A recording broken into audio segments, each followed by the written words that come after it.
নমস্কার বন্ধুরা, আজকে আমি বানাচ্ছি ডিমের ডেভিল। খুব সহজে এটা আপনারা বাড়িতে বানাতে পারবেন, তবে ভিডিওটা আপনারা শেষ পর্যন্ত দেখতে থাকুন। ডিমের ডেভিল বানানোর জন্য এখানে আমি 4টে ডিম আলু একসঙ্গে সেদ্ধ করে নিয়েছি, নিয়ে আলুটা মেখে নিয়েছি। আমি কড়াইতে আমি সরষের তেল দিয়েছি, তেল গরম হয়ে গেছে, ফোড়নে আমি গোটা জিরে দিলাম। এর উপরে আমি পেঁয়াজ কুচি দিয়ে দিচ্ছি, একটু ভেজে নেব লাল লাল করে।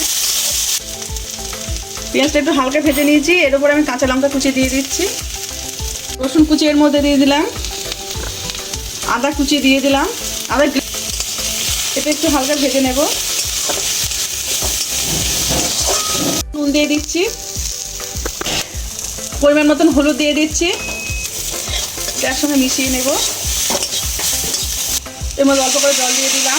মশলাটা আমার কষানো হয়ে গেছে, এবার সেদ্ধ করে রাখা আলুটা আমি দিয়ে দিলাম। তো একসঙ্গে মিশিয়ে নেব আমি এটা।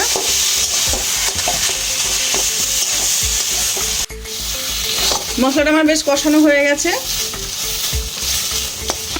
এর মধ্যে একটু কাসুরি মেথি দিয়ে দিলাম।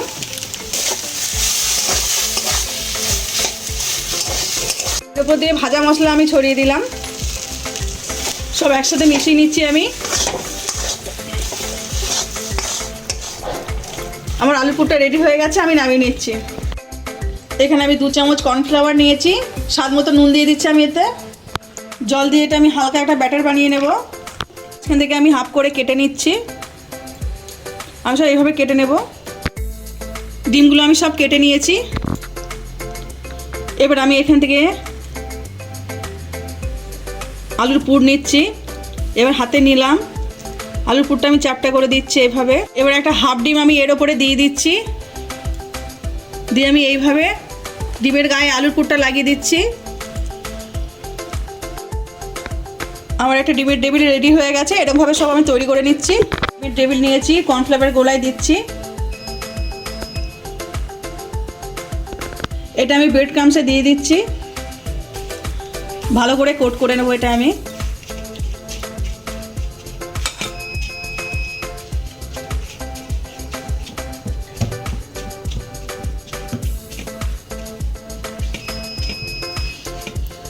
সব এইভাবে আমি তৈরি করে নেব। আর একটা আমি কোট করে নেব,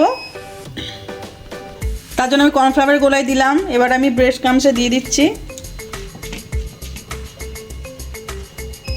এইভাবে আমি সব তৈরি করে নেব।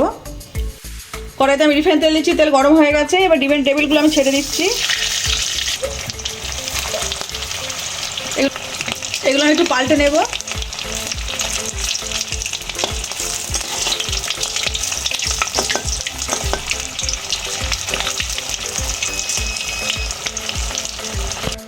এগুলো আমার ভাজা হয়ে গেছে, এগুলো আমি তুলে নিচ্ছি। আমাদের ডিমের ডেভিল একদম রেডি। দেখলেন কত সহজে আমি বাড়িতে বানিয়ে ফেললাম। আপনারা চাইলে আমার রেসিপিটা ফলো করে বাড়িতে বানাতে পারেন। আজকে আমার এই রান্নাটা যদি আপনাদের ভালো লেগে থাকে তাহলে লাইক করে দেবেন, শেয়ার করে দেবেন, কেমন হয়েছে কমেন্টে জানাবেন। আবার নতুন রান্না পেতে গেলে আমার চ্যানেলটা সাবস্ক্রাইব করে দেবেন।